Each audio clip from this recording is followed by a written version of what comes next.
प्यारे भाई बहनों, इससे पूर्वी कक्षा में हमने प्रश्नावली 2.1 के कुछ उदाहरण और कुछ सवाल समझे थे, ठीक है ना। आज अपने 3 उदाहरण पढ़े थे। मैंने उदाहरण नंबर 1, उदाहरण नंबर 2 और उदाहरण नंबर 3 आपको बता दिया था, और प्रश्नावली का उसमें सवाल नंबर 1 और सवाल नंबर 2 भी आपको बता दिया था, जिसमें हमने यूक्लिड विभाजन प्रमेय से सवाल किए थे और धनात्मक पूर्ण संख्या का वर्ग वो वाला सवाल किया था। आज हम आपकी प्रश्नावली के सवाल नंबर 3 की तरफ चलेंगे, सवाल नंबर 2 की तरफ, जो आपको दिया हुआ है कि यूक्लिड विभाजन प्रमेय का द्वारा दर्शाइए, यूक्लिड विभाजन प्रमेय का द्वारा दर्शाइए कि किसी भी धनात्मक पूर्णांक संख्या का वर्ग, वर्ग नहीं घन, वर्ग तो पहले था, अब क्या है घन, किसी भी धनात्मक संख्या का घन नो क्यू प्लस 1 और नो क्यू प्लस 2 के रूप का होता है। इससे पहले वाली संख्या में जो सवाल था उसमें ये दिया था कि दर्शाइए किसी भी धनात्मक पूर्णांक संख्या का वर्ग, यहाँ दिया है घन। सवाल उसी तरह का है, वहाँ हमने वर्ग किया था, यहाँ हम घन करेंगे। वही बात, माना ए कोई धनात्मक पूर्णांक है, अब आपको लाना क्या है नो क्यू। क्या लाना है आपको? नो क्यू लाना है। इससे पहले वाले सवाल में मैं 8 क्यू लाना था, तो 8 लाना था तो मैंने क्या लिया था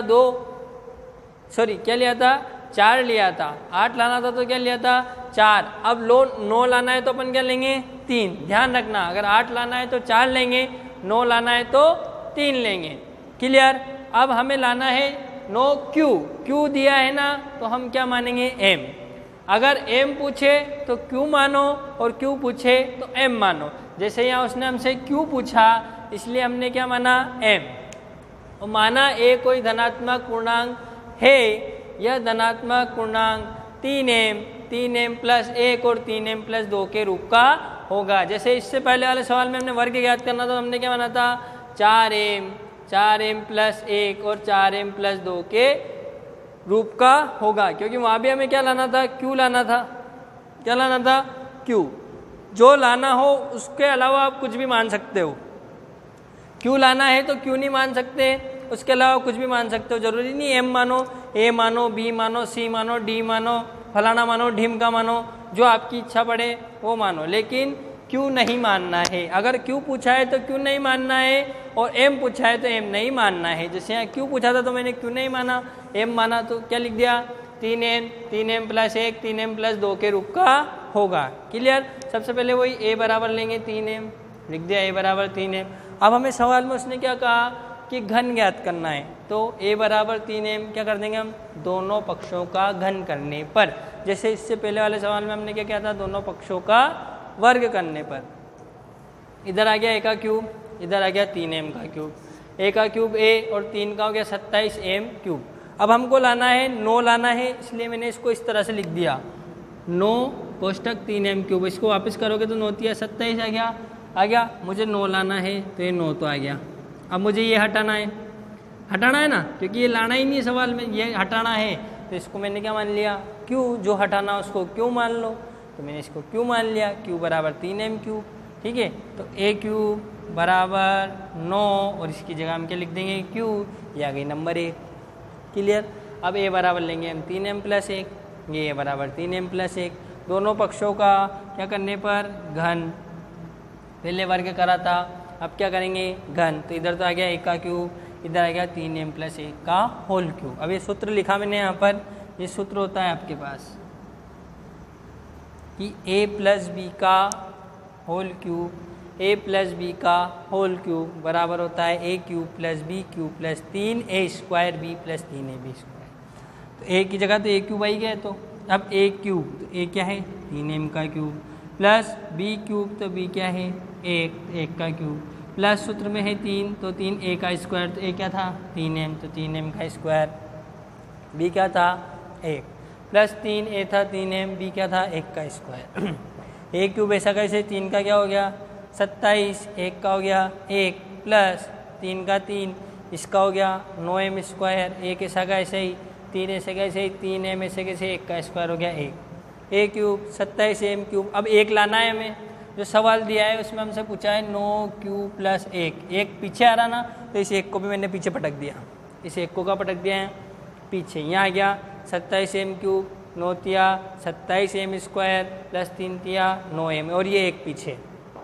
अब इस एक को छेड़ना भी नहीं है, इस एक को हमको छेड़ना भी नहीं है, क्लियर। इस एक को कुछ करना भी नहीं है, इस एक को छोड़ दो। अब आगे हमें क्या लाना है, 9 लाना है। तो इन तीनों में से हमने क्या कॉमन ले लिया, एक तो आ रहा था 9, तो 9 कॉमन ले लिया, एक m कॉमन ले लिया, तो बचा 3m square plus 3m plus 1। अब मुझे 9 लाने हैं, मेरे पास 9 आ गए, मुझे 1 लाना है, मेरे पास 1 आ गया। अब ये मुझे हटाना है, अब इसको हटाना है, तो इसको क्या मान लो, q। जिसको हटाना है उसको q मान लो, इसको q मान लिया, इसकी जगह हमने क्या लिख दिया, 9q प्लस 1। इसी तरह से यहाँ पे फिर हमने a बराबर जैसे 3m लिया था, फिर a बराबर 3m प्लस 1 लिया था। अब क्या लेंगे, a बराबर 3m प्लस 2। वही दोनों पक्षों का गण करने पर इधर आ गया a का क्यूब, इधर आ गया 3m प्लस 2 का whole cube, clear. a cube इधर सूत्र बन गया a प्लस b का होल क्यूब बराबर होता है a cube plus b cube plus 3a square b plus 3ab square. 27 जगह सही, 2 का क्यूब हो गया 8 प्लस 3 का स्क्वायर क्या हो गया 9m स्क्वायर, 2 3m और 2 का स्क्वायर 4। 8 लाना है, 27m क्यूब में से कैसे 8 ऐसे कैसे 9 तिया 27 दुना 54 प्लस 3 तिया 9 9 चौक 36। अब 8 हमको पीछे लाना है, सवाल में पीछे लाना है, तो इसको भी मैंने पीछे पटक दिया, ठीक है। आगे मुझे क्या लाना था 9, तो इन तीनों में मैंने क्या कॉमन ले लिया 9। इस 8 को तो छेड़ना ही नहीं क्योंकि 8 लाना है, ठीक है। अब 9 भी आ गए, अब इसको हटाना है, अब इसको हटाना है तो इसको क्या मान लो, क्यों मान लो, क्यूब बराबर ये आ गया, तो अपने पास आ गया a क्यूब बराबर 9 क्यूब प्लस 8। तो 1, 2 और 3 से स्पष्ट है कि पूर्णांक a का घन 9 क्यूब प्लस 1 और 9 क्यूब प्लस 2 9 क्यूब प्लस 8 के रूप का होगा, 9 क्यूब प्लस 8 के रूप का होगा। ये था आपका सवाल नंबर 2। सवाल नंबर 3 हम पहले ही कर चुके हैं, ठीक है। अब चलता हूँ मैं सवाल नंबर 4 की तरफ।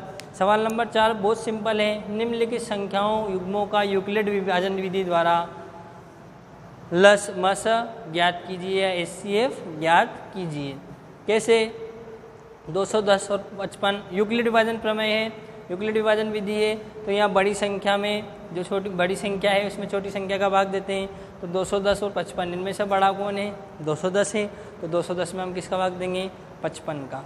55 का भाग दिया, 3 बार गया, शेषफल क्या बचा 45। अब भाग नहीं जा सकता ना, आगे नहीं जा सकता ना, इस 55 को यहाँ लिख दिया, ठीक है। फिर 45 से कम 45 कितने बचे 10, भाग नहीं जा सकता, इस 45 को यहाँ लिख दिया।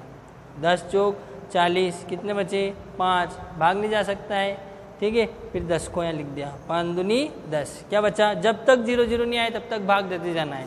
जब तक 0 0 यहाँ कुछ भी नहीं बचे, शेषफल 0 हो जाएगा तब तक भाग देना है। इसको बोलते हैं यूक्लिड विभाजन प्रमेय। ये तो सीधे तरीके से हो कि आप इसको लिखना है। तो आपने यूक्लिड विभाजन प्रमेय जब मैंने बताई थी आपको, तो बताता भाज्य बराबर भाजक इंटू भागफल प्लस शेषफल।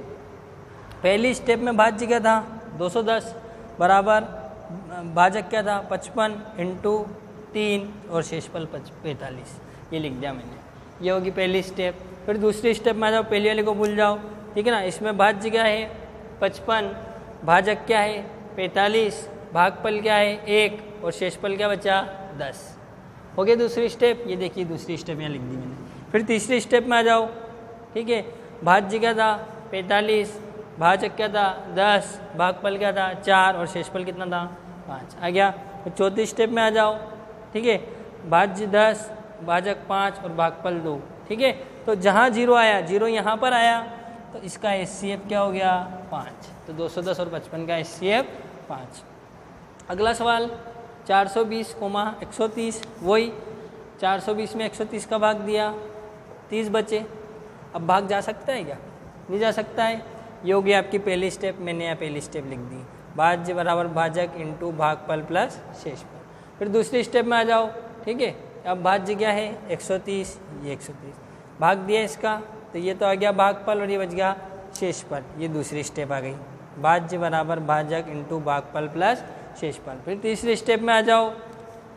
अब भाज्य क्या है 30 है, भाज्य बराबर भाजक था 10, भागफल 3 और शेषफल 0 बच गया, इसलिए इसका मसा क्या आ गया 10। जहाँ पर 0, जैसे यहाँ 0 5 में आया था, यहाँ 10 में आ गया, क्लियर। फिर इसी तरह से 243 में भाग दिया 75 का, ठीक है, ये पहली स्टेप आ गई, भाग देते चलो, ये शेषफल बच गया, 75 को यहाँ लिख दिया, 4 बार गया, फिर यहाँ बच गया, ठीक है। ये पहली स्टेप, दूसरी स्टेप और ये तीसरी स्टेप। तो यहाँ इसका यहाँ आकर 0 आ गया, इसलिए इसका HCF क्या आ गया 3, ठीक है। तो ये थे आप यूक्लिड विभाजन से HCF के 3 सवाल। अब हम चलते हैं इसी के चौथे सवाल की तरफ।